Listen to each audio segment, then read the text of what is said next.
మీ కొడుకు అఫ్సర్ అవుతాడు. పూర్తి ఎమోషనల్ కథ. సుమారు 9000 అక్షరాల్లో. ఒక చిన్న గ్రామంలో ధూళి ఎగిరే రోడ్ల మధ్య అసంపూర్ణంగా నిలిచిన ఇటుక గోడలతో ఉన్న ఒక చిన్న ఇంట్లో దూపాదేవి అనే మహిళ ఉంటుంది. ఆమె భర్త చనిపోయి 10 సంవత్సరాలయ్యింది. ఒకే ఒక కొడుకు సోను. ఆమె జీవితం, ఆమె కల, ఆమె ప్రాణం. ధూప రోజూ ఉదయం 4 గంటలకు లేచి స్నానం చేసి దేవుడి ముందు దీపం వెలిగించి తన కొడుకు ముఖం చూసి ఆశీర్వాదం తీసుకుని పనికి బయల్దేరుతుంది.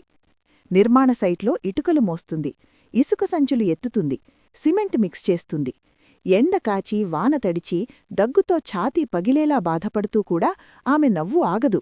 ఎందుకంటే ఆమెకొక పెద్ద కల ఉంది. తన కొడుకు అఫ్సర్ అవ్వాలి. సైట్లో టేకేదారు ఒకరోజు ఎగతాళిగా అంటాడు, దూపా, ఈరోజు నీ హాలత్ మీద నవ్వు. ఈ ధూళిలో ఇటుకలు మోస్తూ జీవితం గడుపుతున్నావు. రేపు నీ కొడుకు పేరుమీద ప్రపంచం చప్పట్లు కొడుతుందా? చూద్దాం ఎలా అవుతాడో. అతన్ని కూడా నాలాగనే ఇటుకలు మోయించి చూస్తాను. ధూపాదేవి ఎండలో కాలుతున్న ముఖంపై నవ్వు పూయిస్తూ, సాబ్, నా కొడుకు రఫ్తసార్ కాదు, అఫ్సర్ అవుతాడు. రేపు అతని పేరుమీద ప్రపంచం చప్పట్లు కొడుతుంది. మీరు చూస్తారు. ఇంటికి వచ్చి సోను అడుగుతాడు, అమ్మా, నేను నీలాగా కష్టపడాలా, ఇటుకలు మోయాలా?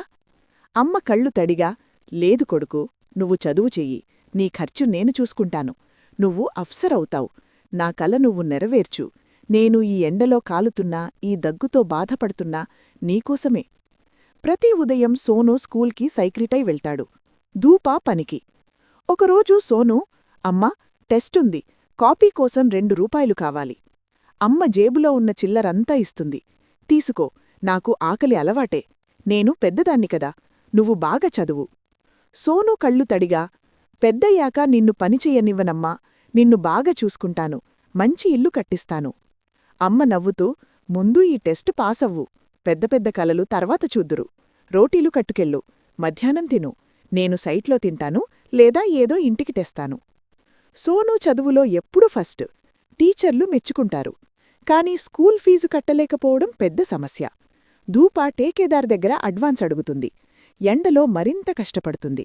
దగ్గు మొదలవుతుంది. రాత్రిళ్ళు నిద్రరాదు. ఛాతీలో నొప్పి. ఒకరోజు సోను టెస్ట్లో ఫస్ట్ వచ్చి ఇంటికి పరిగెత్తుకొని వచ్చాడు. అమ్మా, మ్యాథ్స్ అంతా సరిగ్గా వచ్చాయి, స్కూల్లో ఫస్ట్. అమ్మ సంతోషంతో ఏడుస్తూ ఆలింగనం చేసుకుంది. చదువుతూ ఉండు కొడుకు, మెహనత్ చేస్తే ఏదైనా సాధ్యమే. నీవు ఒకరోజు అఫ్సర్ అవుతావు. కాని దగ్గు పెరిగిపోతుంది. డాక్టర్ చూపించగానే టీబీ, శరీరం చాలా బక్క, పూర్తి రెస్ట్ కావాలి, పని మానేయాలి. సోను ఏడుస్తూ, నేను పనిచేస్తానమ్మా, ట్యూషన్లు చెప్తాను, ఏదైనా చేస్తాను. అమ్మా, లేదు కొడుకు, నీ పని చదువు, నా పని నిన్ను అఫ్సర్ చేయడం. నేను నిన్ను చూసేవరకు బ్రతికి ఉంటాను. భయపడకు, నువ్వు బాగా చదువు. సోను సిటీలో కోచింగ్కి వెళ్తాడు. మాసంలో ఒకసారి మాత్రమే ఇంటికి వస్తాడు. అమ్మ ఒంటరిగా ఉంటుంది. ఆరోగ్యం మరింత దారుణమవుతుంది. మందులు, ఇంజెక్షన్లు, డబ్బు లేకపోవడంతో చికిత్స సరిగ్గా జరగదు. చివరికి అమ్మ హాస్పిటల్ బెడ్ మీద పడిపోతుంది. సోను పరిగెత్తుకొని వస్తాడు. అమ్మ చెయ్యి పట్టుకొని ఏడుస్తాడు. అమ్మ బలహీన స్వరంలో, నా అఫ్సర్ వచ్చాడు. నా కళ్లలో నువ్వు ఇప్పటికే అఫ్సరివి. ఒక మాట గుర్తుంచుకో, నా మజ్దూరీ రుణం తీర్చు. ఈమాన్తో జీవించు, మెహనత్తో గెలుచు. ఎప్పుడూ గర్వం చెయ్యకు. పేదలను చూసి గుర్తుచేసుకో, వాళ్లు కూడా కలలు కంటారు. అమ్మ చనిపోతుంది. సోను గుండెలు పగిలిపోతాయి.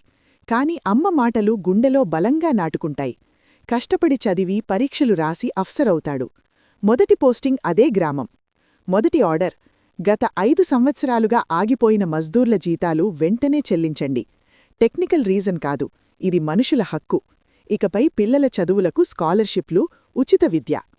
సర్కారీ గాడి గ్రామంలోకి వస్తుంది. సోను అమ్మ సమాధి దగ్గర నిలబడి మాట్లాడతాడు. అమ్మా, నేను వచ్చాను. నిన్ను ఆరామంలో ఉంచలేకపోయాను. నీవు ఎండలో కాలుతూ నన్ను చదివించావు. ఇక నుండి ఏ అమ్మనూ కష్టపడనివ్వను. పిల్లలు చదువుకునేలా చూసుకుంటాను. నీ కల నెరవేరింది. అక్కడే ఒక చిన్న పిల్లవాడు వచ్చి, సాబ్, నేను కూడా చదువుకోవచ్చా? నా అమ్మ కూడా నీ అమ్మలాగా పనిచేస్తుంది. సోను కళ్ళు తడిగా నవ్వుతూ, అవును కొడుకు, ఖచ్చితంగా, నీవు కూడా అఫ్సరవుతావు. నీ అమ్మ కష్టం వృధా కాదు. మెహనత్ చేసేవాళ్లకి రోజూ గెలుపు వస్తుంది. ఈ కథ మనకి చెప్పేది ఒక్కటే, అమ్మ త్యాగం అపారం, కొడుకు మెహనత్ ఎంతటి మార్పు తెస్తుందో. పేదరికం ఎన్ని బండరాళ్లు పరిచినా పట్టుదలతో ఈమాన్తో అధిగమించవచ్చు. అమ్మలు ఎప్పుడూ మహానుభావులు. వారి కలలు పిల్లల్లో బ్రతికి ఉంటాయి. మెహనత్ చేసేవాళ్లకి డబ్బు, గౌరవం, గెలుపు అంతా వస్తాయి. ధూపాదేవిలాంటి అమ్మలు లక్షల మంది ఉన్నారు. వారి త్యాగం వల్లే ఈ దేశం ముందుకు సాగుతోంది.